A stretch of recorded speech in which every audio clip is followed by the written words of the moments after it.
the entrepreneur's mantra. Uh, just out of curiosity, what are some of the passions that people have? So like passions requirements, like what are some of the things that you're like are important to you as far as you consider them a passion? Pickleball. Pickleball. Travel is big for a lot of you guys. Lake time. Late time. Yeah. Yeah. Shopping's kind of important. I feel like, I know it's the holiday season, but I feel like the holidays are every day.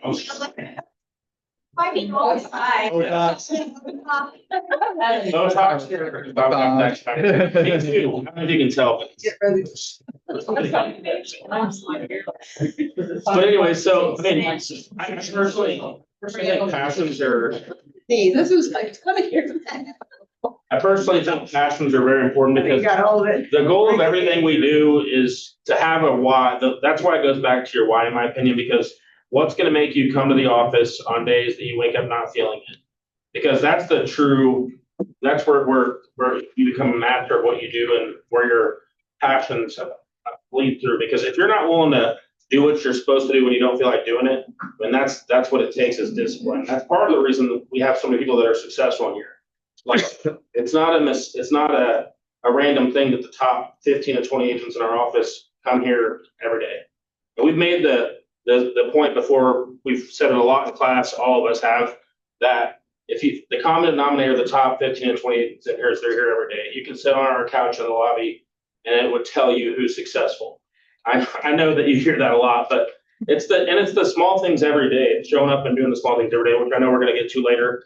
But I was just curious a lot of the passion because that's what it's all about. We want to make more, so we're not just making enough to get by. The goal of this business, the beautiful thing about this business is it gives you things are possible. I mean, I went to the Royals Fantasy Camp twice.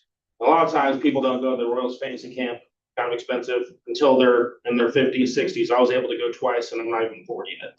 And that's pretty cool because and that's one thing I was passionate about. The first, and I'm using just a couple of examples personally real quick, but my wife was able to stay home for the first 7 years of my kid's life because of real estate. That would not have been possible at my previous career. But the thing is you can make a lot or you can make, but this is possible. And that's one thing that I love. That's one of my biggest things about Remax Heritage is that's why I like being at Remax Heritage, because we're in an office full of producers. We're not in an office where the top number one agent's an average producer. Like if you hit our top 10, it's a big deal to hit it. I know that's not directly correlated to this, but I mean, we want to have this business should be fun.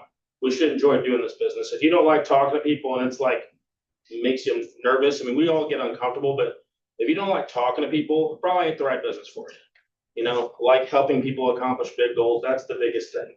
So moving to the next page, we're going to look at our transaction benchmark for the year. So you're going to try to figure out based on your entrepreneur's mantra, which it might take some time for you to figure that out, obviously. But just to give you guys an idea, that's part of your homework is dialing in those numbers. But we're going to just work off of 200,000 for entrepreneur's mantra. So my handwriting is not as pretty as Ashley's, so I apologize in advance. So what is our average commission rate? What's your average commission rate? Would you say? 3%? That's the goal every time, right? The office average is 2.77. 2.77. So maybe you go 2.75. Yeah, and then 2.73 is the average for Kansas City. So we'll say 2.75 is the average. And that's exactly why we bring it up, because if you work on 3%, you're gonna overshoot. Right, because every once in a while, You gotta give a little sometimes to make deals happen, which we don't all like doing that, but. So that's why it's really important, if you can lock in 3%, to lock it in. There'll be other deals where you'll have to come. I'm with you. And then next is the average sales price. Well, anybody have any guesses on what our average sales price in the office is? 323. Close. 280. 280. You're right. So it's right in the middle. 304,000 is our average in the office. 304. I'll just say 300. That's the close. So.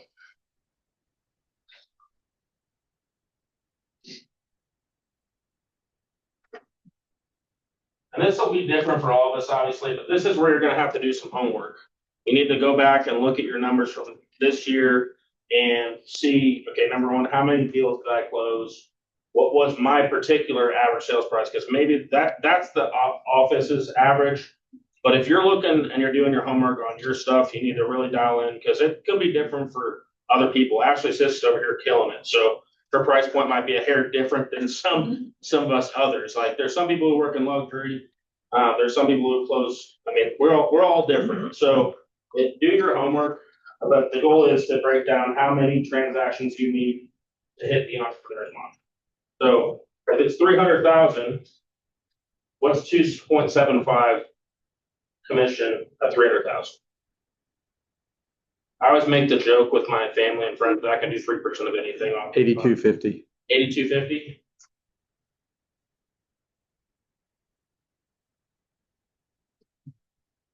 So 8250 divided by 200,000. That's going to get you your transaction benchmark in this example. 200 divided by 8250. Right. 24. 24. Is 24 transactions achievable? Yes. That's 2 a month, right? And we can all do that.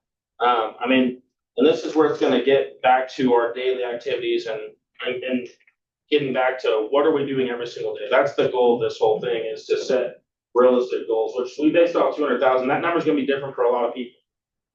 But you have to really dial in your entrepreneur's mantra, because if you don't know your numbers, I mean, you have to know your numbers. That's the biggest thing. That's one of the things a lot of people fail at in this business, is they don't track what they actually need. They're just kind of going flying by the seat of their pants for a lot, which that's one thing I would say. Like, I use the Ashley team as examples all the time because their daily calendar is amazing and they stick to it, and it's satisfying just to cross stuff off, even minute things. But they're going into the year and every single week with a game plan. Patrick Mahomes doesn't go into the week without a game plan. I think of it that way. You know me, I'm a sports guy. But I look at them because they can tell you every single day what they need to be doing. And that's constant. That's being serious about this game. And they're here every single day. You know, I know there's some people who they have another job or they have other obligations that they're not here every single day. And I'm not hating on them at all. But you got to be serious. If you want to hit your goal, I mean, this is a business. We have to treat it like a business.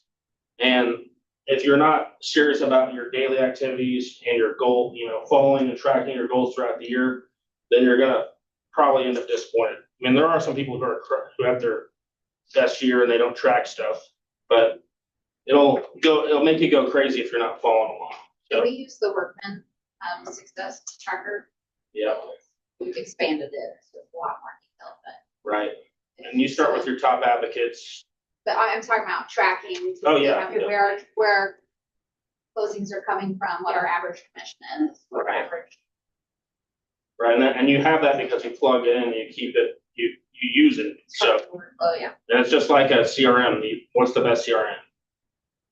The one you use, exactly. Because there's 75 million CRMs out there, but it's like any tool. It's not going to help you if you're not using it. So, does anybody have any questions about the entrepreneur's mantra or anything about that?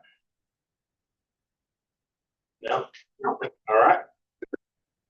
I want to add a couple things. Great job. Thank you. Good job. A little math Thank you. for us. So, the next step that I challenge is know these real quick. When we did these quick numbers, the Remax split, your team split is not in here. So if you have bigger splits, then you have to add a couple more transactions. Yeah. Keep that in mind. Okay? They won't account for like team expenses for agents either. Right, exactly. So it's like you gotta kind of put some thought into this. Right. Same with like solo, like if you were to cap at a certain point, you still don't have to do like 24 transactions, is that correct? Right. Well, yeah, it depends on your average commission rate and your price point. Okay. Right? But that brings up my next point. The next level of this is every year you're challenging yourself to increase this, increase this, increase this. Because what does that do? Increases your transactions. Okay, well, Less, no, not necessarily. it could lessen your transaction. It's gonna lessen your transactions, maybe. You could do both, that'd be even more, but what does it give you back? Time.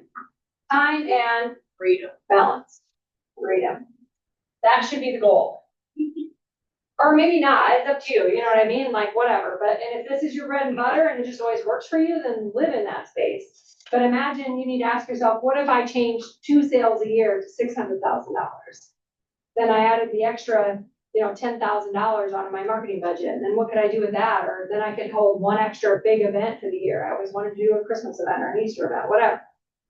Get really intimate with this and give yourself a goal. And track this, like be obsessed with this, you guys. Be obsessed with this.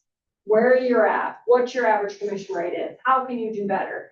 On that once a month block that you guys have and you're working on your business, if this number is low, because you gave away the farm every time, if this number is 2.3, I need you to tell yourself, I have to get coaching on negotiating my commission. Or I have to start farming and marketing a group of people that are gonna pay me more commission. Those are the two things. I either need to do better and negotiate better, or I need to find a completely different group of people, because maybe this is all your family or whatever, who knows, or first time home buyers, whatever excuse you give yourself. Then you need to add on another group of people that can give you the 3%. Right? And then if you did 24 transactions a year, and that's 2 a year is probably not too much of a time suck for us. But let's say we have a lot, let's say we want to buy all those investment properties, so this is 400,000, but that equals 48 transactions a year. That's a lot. Okay? Then you need to ask yourself, how do I maximize this? How do you maximize 48 transactions a year, my people that do a lot of business? Delegate. What type of clients do we look for to help us get to 48? Investors. Yes. Move up, fire, or move up, fire. Sell buys. I want you to ask yourself, whatever your number is, I want you to give yourself a goal of number of sell buys. It's the same clients that double their transactions. And it's usually a higher price point because their buy is going to be higher than theirs. So you should, again, as you can tell, we're lasering in. How many buy sells do I want to have, right? 24 transactions, but I want to find 4 buy sells, that gives me 8. And then you can start to chunk off your list. And also be obsessed. I don't care what it is.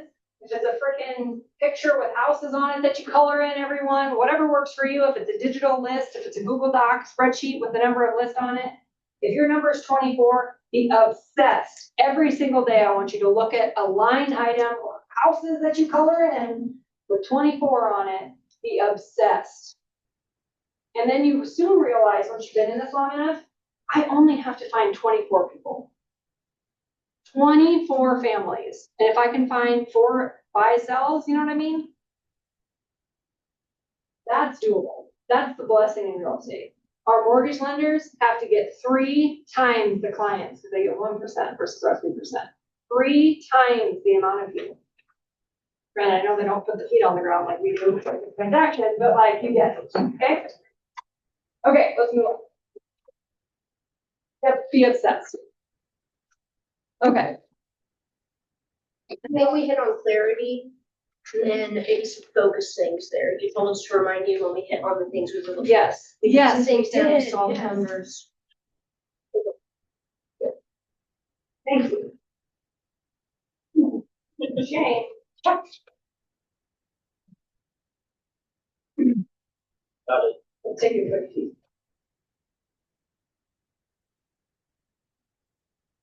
Okay. Oh, structure is what we're gonna end on. We've definitely focused, go deep. We talked about guidance on where you can find the things that you need to do, right? What you already pay for. We're giving you clarity, love it. We are currently collaborating. I think you guys are doing a great job at collaborating. You're giving us lots of different perspectives. I hope you guys continue to do that. It might be a good idea to fill out your business plan and then collaborate with one other person on their business plan. Are you guys feeling like you're getting some new ideas and some fresh perspectives? Yeah. Okay. We just dove into our numbers and I hope it clarified for you guys that you need to take some time on your own numbers. We gave you the generalized numbers that you need to know how to be obsessed. Okay, we did your business costs and we've talked quite a bit about delegation and where you guys will be growing so far, right? Okay. So go to the back, please go to the back of your packet. We have worked for 3 years on developing these 2 pages. When I first came to Remax Heritage and did one of these, I saw pretty quickly that we didn't have enough direction for you guys on what is a pillar and what you should put at the top of this pillar. Okay, well, people were all over the place. And again, we need to laser in, we need to refocus and realize what is actual pillar of income and what's actually marketing towards another pillar, our speed, right? A lot of the people were putting down was actually marketing in the back. So when you choose your pillars, these are your options. I would really encourage you guys to stick to these options. Matt and I put a lot of time and thought into it. Anything you need to do is inside of these options. I'm going to spend a little bit of time today dissuading you from putting social media as a pillar.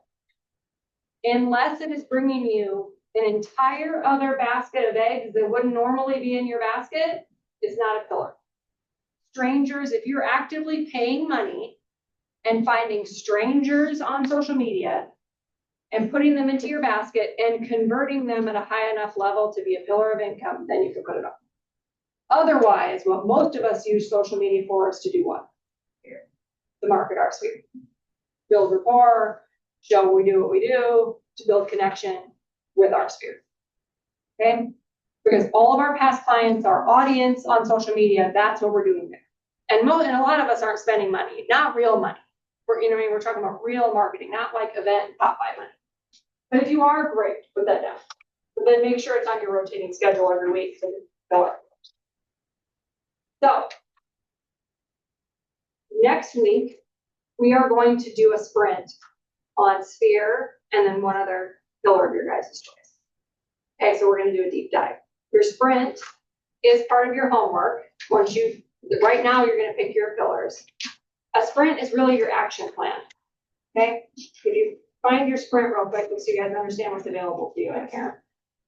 I think it's right before it is. It's Z.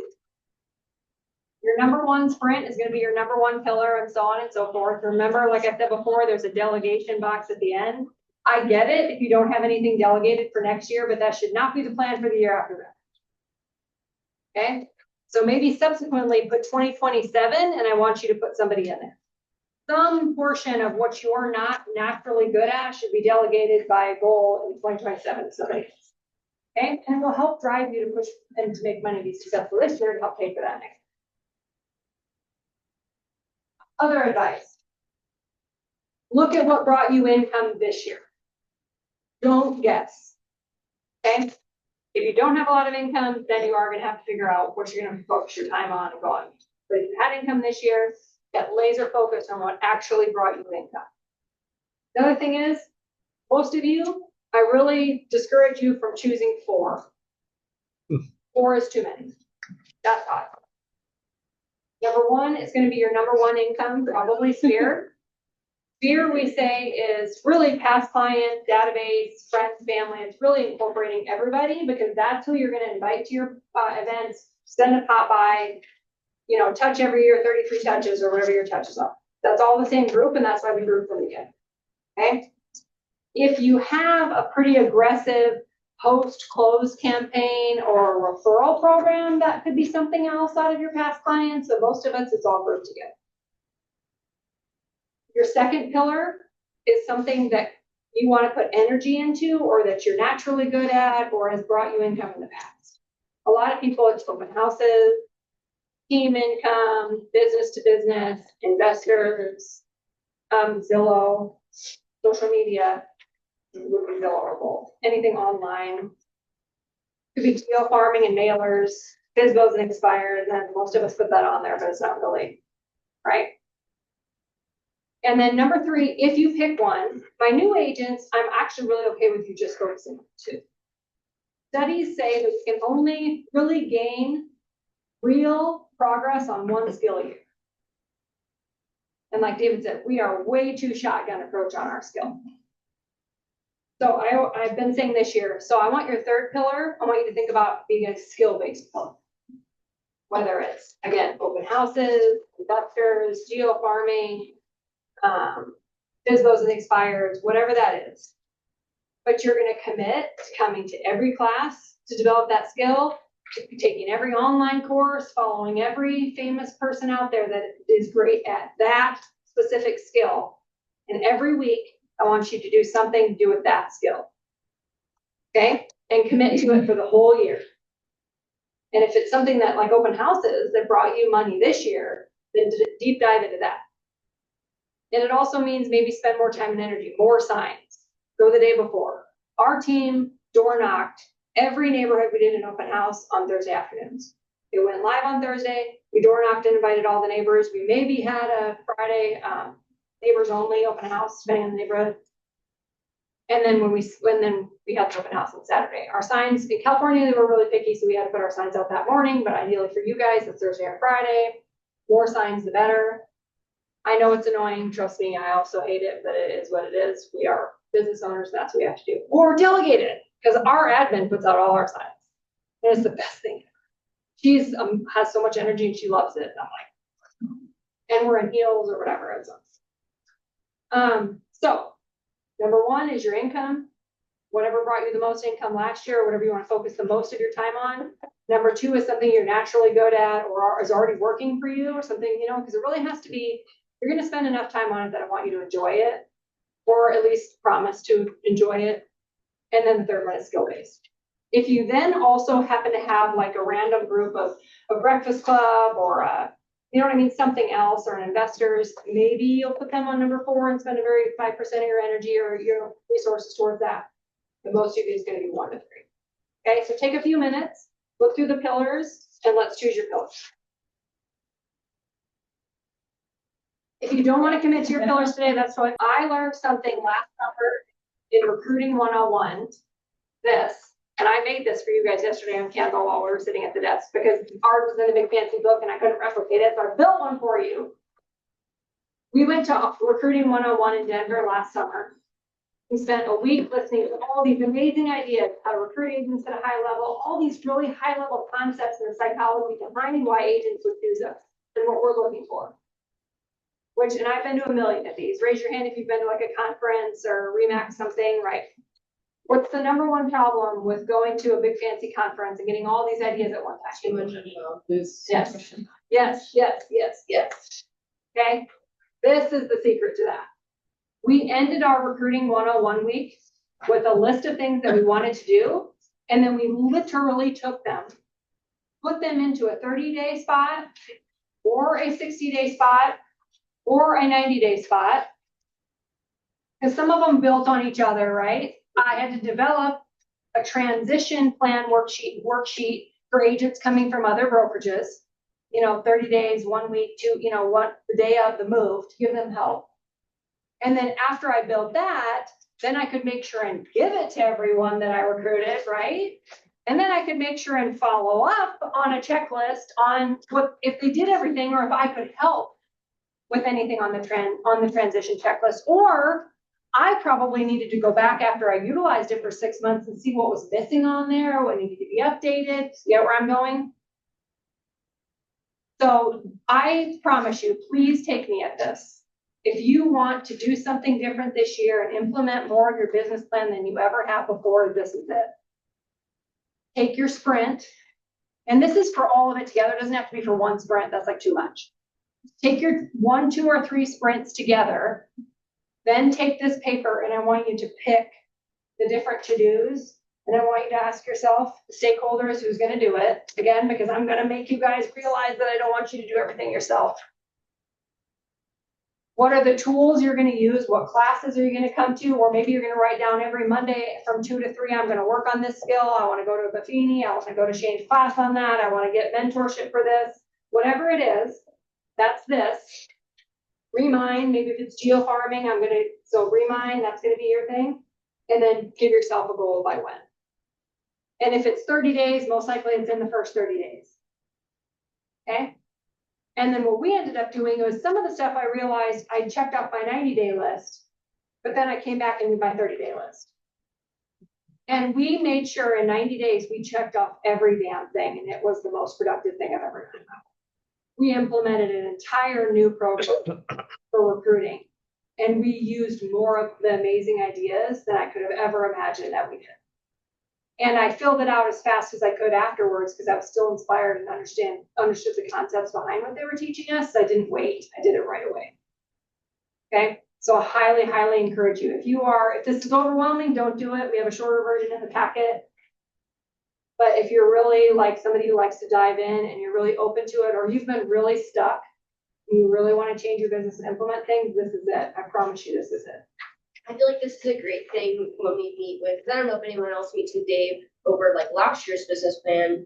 I've been meeting to and have a couple of times this year, but that is kind of something that would be very beneficial for you to either bring or Dave maybe keeps, but just to get like a quick snapshot of, okay, this is where we are, this is what I'm missing, this is what I need to follow up on. And I kind of use Dave as an accountability piece, if you will. So he's like, well, why didn't we get that done? Okay, when are we getting that done? I think an accountability partner and this in coaching, I think is yes, because we had each other and we checked off our list.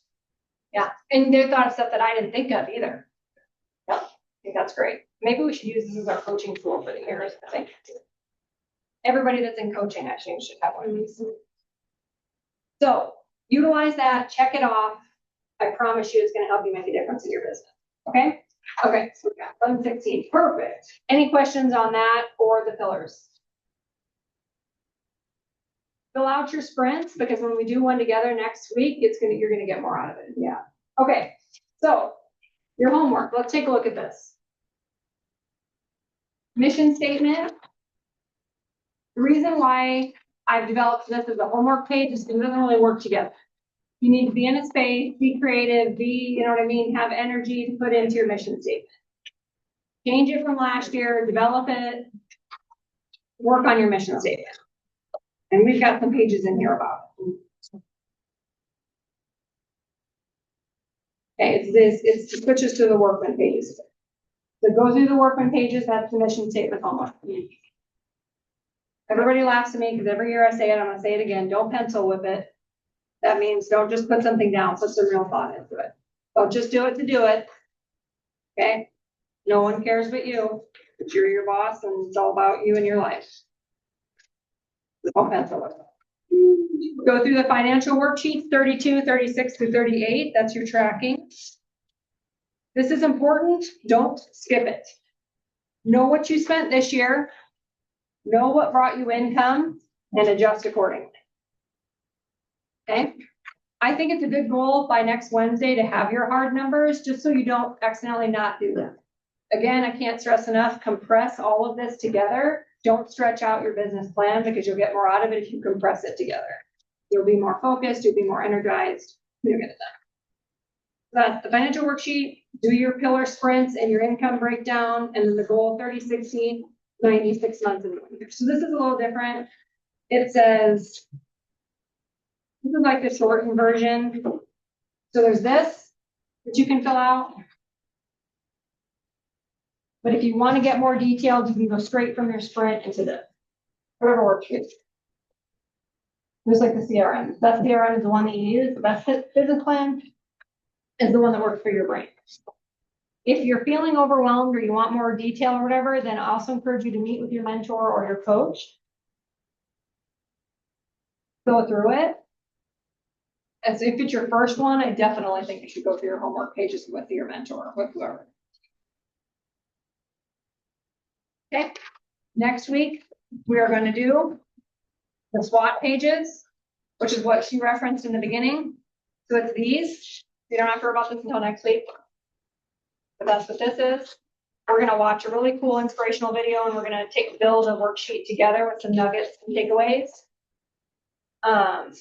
If you have questions, when you dive into it, bring them to next week so we can answer them together. Because if you have the question, somebody else probably has the question too. Okay? Did we get on everything? Anybody have any questions or last thoughts, or if you have something that feel like you're crushing and you do every year in your business plan, share it with us, please. If they're about to head into their financial worksheets and all the things.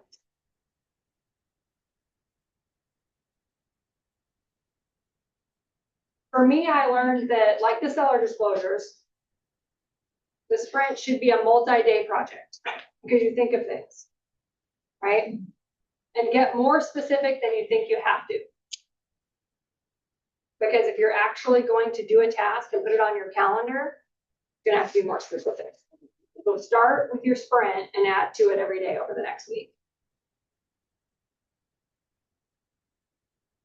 And get realistic on your business costs, right? Get your bank statements, whatever you have to do.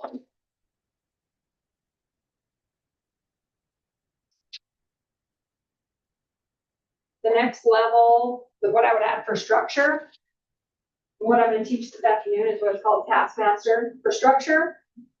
Then the ultimate ideal stage for this would be then to take this and put it on your calendar. Commit to a time, commit to a repeating time. Well, however you like your time blocking, it's specific or chunks of time or to-do lists. That's what I would suggest here. Okay? Going back for you. Nobody has the best practice they want to share since we got a little time. We have 9 minutes. So our team, we've implemented a weekly schedule that we build out quarterly. Okay. And we take our sprints for the business plan and we've broke that out on each quarter. And of course, it's reviewed by us as team leads. Yeah. Each quarter, but essentially we print that out for the agents every week and make sure they have on there who they're gonna contact, like which one of their SOI they're gonna call or send a card to. And of course, anything that has to do with like open houses, when they're putting a sign out, when they're gonna identify an open house. And I feel like that's a pretty strong thing that's worked well for us this year. Yeah. So It's like that. You have to keep It's- the levels going down so that the things actually happen. yeah, it's the 30, 60, 90 day essentially on paper in front of you every single day. So that you can just check them off. There's no time associated to it, so you don't get kind of overwhelmed by it. I agree. I don't like But- times on stuff. It makes me feel like I fail all day long, or I'm constantly like, oh crap, I'm supposed to be doing this. It just makes it, one small obtainable goal per session or whatever. And so you check one off, then you just go on to the other one, forget about everything else. Yeah. Just do the next goal. Before you go home, you have to have all that done. So if you want to leave early, get all your stuff done, you can go I home. love that. And of course, there's room after you get it done to do any other type of networking or appointments or prospecting. So. Yeah. But the thing with that is making sure that if you are not on a team and have something like that in place, is to have somebody who's gonna hold you accountable. Right. Yeah. So that's the other huge piece. Yeah, we meet weekly and go over how many meaningful conversations it took to get to a contract or an appointment kept, or a contract signed, to closing. Yeah. So tracking all that, just talking as a group, like, hey, what worked for you? And what can we do differently next week? It really helps collaborating and holding each other accountable on a weekly basis. I think that's one thing, call that masterminding if you're not on a team, right? Figure other people in a similar production to you, that have similar goals as you. Those are the two things that come together for mastermind. Similar production, similar goals. Growth or steady, whatever, it doesn't matter, but you have to be in the group of people with similar production and similar mindset and plan for you. I definitely agree. I think the chance of us, we just increase our chance in actually doing it so much more. Yeah. Conversion rate is a huge thing too. We need to be obsessed with our conversion rate. How many people do we need to talk to every day and every week to get the amount of deals that we want to do every year? The one thing that it'll identify for you is how many meaningful conversations it takes to get to one closing. If you have your entrepreneur's mantra and you've got a goal of 50 transactions and you're not having enough conversations, Right. then you're never going to hit your goal. So it helps identify, like, if open house is one of your pillars and you need to have 2,000 conversations to get that little chunk of closings, then you got to have more open houses, or get to perfect your open house and have more conversations at each one. Right. And how to do that is like one of the big things that is pointed out to us that kind of an eye opener is A lot of people don't knock doors. They don't knock any of the neighbors' doors. And so if you've got 2 visitors or even 5 or 10, let's say you have 5 meaningful conversations, you just missed out on 40, 50 neighbors. And putting signs out and talking to businesses and letting them know what you're doing. Hey, I'm gonna put a sign in the corner of your lot. Here's my card. And inviting them too. There's a lot of missed opportunities there. Well, and it's, the open house is, the reason why it's so great and we push it all the time is it's one of the only opportunities where we have a product that we get to stand in front of people and say, here's our product. Yeah. Because that's what works. And so, and neighbors, we have a reason to knock on their door. Just like we talked about the mailer. We have a reason to call them. That's why it works to mail and then call. The open house, because just to knock on someone's door, probably not so much, but you reference that physical product over there and you have a reason to talk to people. I agree. We had, in 2018, like I said, I was required to hand out 50 flyers every Thursday afternoon. That was a requirement on my team. I had to, rain or shine. If I couldn't do it Friday afternoon because it was raining, then guess what I was doing, or Thursday afternoon, guess what I was doing Friday morning? Well, so I have a pretty big SOI, and one of the things that can be overwhelming is seeing how many SOI we have. And, even at a 30-day level, if you got all your contacts and cards and your sprints that you got to accomplish, breaking it down on a daily basis for the entire month is so much easier to digest. Yeah. You come in on a Monday and you've got your Monday tasks. You've got all your sprints already built out, but you've only got 15, 20 things to do on your schedule for the day. And that's the only thing you want to focus on. Yeah, It's just Tuesday today. doesn't matter. Just today. Yeah, I love that. I talk about my Panda planner. That's what I dumped down, and I really only teach it to only put down what you want to do for today. Yeah. We load it way too heavy. So historically, open houses has been in the top 3 prospecting things in real estate over Oh, yeah. 100 years. But not just an open house, it's an open house done correct. And if you don't do all the things that Ashley has said with 20 signs, and I used to always tease when I did them, if I didn't lose a sign, I didn't put enough out. Because I could never remember where they all were. So I would lose a pointer every time, but. Mega open house or whatever. Before we wrap up, because I completely agree. I get so sick and tired of new agents complaining to me about open houses, you guys. I'm sorry, I get really sick and tired of it. And the number one thing that I say the most, because I also coach for NAR across the country. The number one thing that I say to people is they're not talking to enough people. I say that over and over again. I don't care what your goal is. I don't care what your problem is. Did you talk to enough people today? No? Do that. Let's try that next week. You still didn't close the deal or you don't have a client? How many people did you talk to? Guess what? You need to talk to more people. I don't even need to ask the people questions anymore. I should just start my coaching online with that. How many people did you talk to? Did you make a contract? It wasn't enough. Let me see your Talk to calendar. you next week. Right. It's literally the problem. It's the number one thing, you guys. The number one thing you should ask yourself. How many people I need to talk to today and did I do that? Well, even if you have the schedule though, and you're going and checking things off, what could happen and often does is people will just check them off to get them done, like a quick call to the Yes. SOI. Yes. They just wanted to say hi, but Right. it's like, it's not a meaningful conversation, That brings up a good point that I thought of earlier that I wasn't going to mention, but I will mention when you said that. You have to ask, did I move the needle forward with this person? That's your goal, not to check off the box. Also, when you do lead generation, it should not be to call 50 people. It should be to have 5 conversations. And when you have 5 conversations, then you be done. Go home, because then guess what? When your phone's ringing, you're going to be wanting them to pick up or not pick up. Not pick up. Yeah, if you're trying to get 50 calls, you're gonna sit there and 3-line dialer, Modra, I've been there. You're gonna hope that they don't pick up so you can check the box. Instead, if you give yourself 5 conversations and you can go home, you hope every single person, the first 5 people pick up the phone, because then you can be done at 5 conversations, reward yourself, go get a cup of coffee. And then if you call your sphere, your goal should be to move the needle forward in your relationship or your referral partnership. And that changes the conversation totally. I'm a big chicken with my sphere. I'm bringing up real estate. I would just have a casual conversation with them for too long. And so I had to get good at that.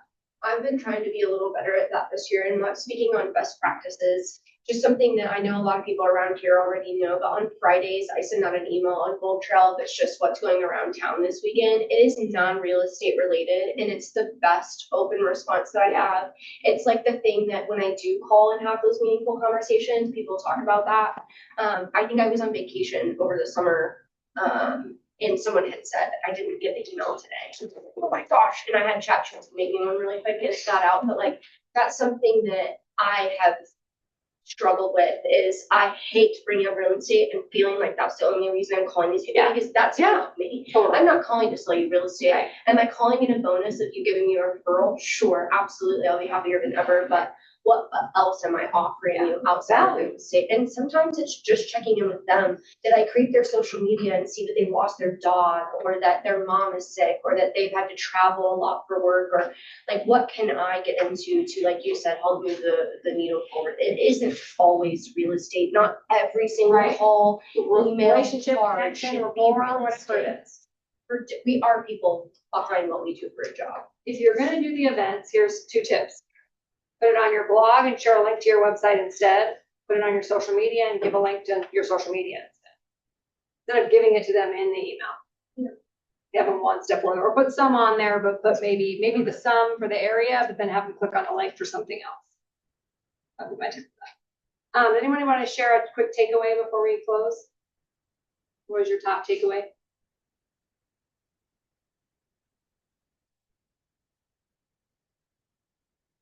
I think that earlier when you were talking, when we mentioned, my indecisiveness, it is on moving on investment properties. I have chatted David's ears off. He's probably like, stop asking me the same thing over and over, but I am always a very decisive person. I know exactly what I want and exactly how I want to do it. And this is one of those that I've added a little more risk involved. And so I am becoming indecisive. So I love that you brought up preparedness and like, maybe I'm not listening to every single thing David's saying. I don't need him to say it to me 3 times. Maybe I need 2 other opinions. Maybe I need to go talk to 2 other people and feel more prepared about how I feel. That helped me today. Like, the number one way you manage risk is information. Yeah. Right? Especially with investment properties, because the more information you have, the better. My takeaway is that sometimes we don't want to do business planning. My takeaway is this is really important, and it's been great for me to hear you teach class because it's been fantastic today. Thank you. I agree. I kind of feel like class. I know everybody else is dealing with it. Yeah. You know, not- Right, we fixed it out. Yeah. These are the things that we covered today are the most important things in that. I feel like it was deep and not like wide over a whole bunch of topics, so I like that. Good, that's the plan. Definitely great evolution. Well, it's taken it's years of getting it to this. This is like 3 different plans It is. This from 3 is the different best of places the into best. one. It's the best of the best. Yeah. And now I'm going to change it again because I already got an idea. Don't do it.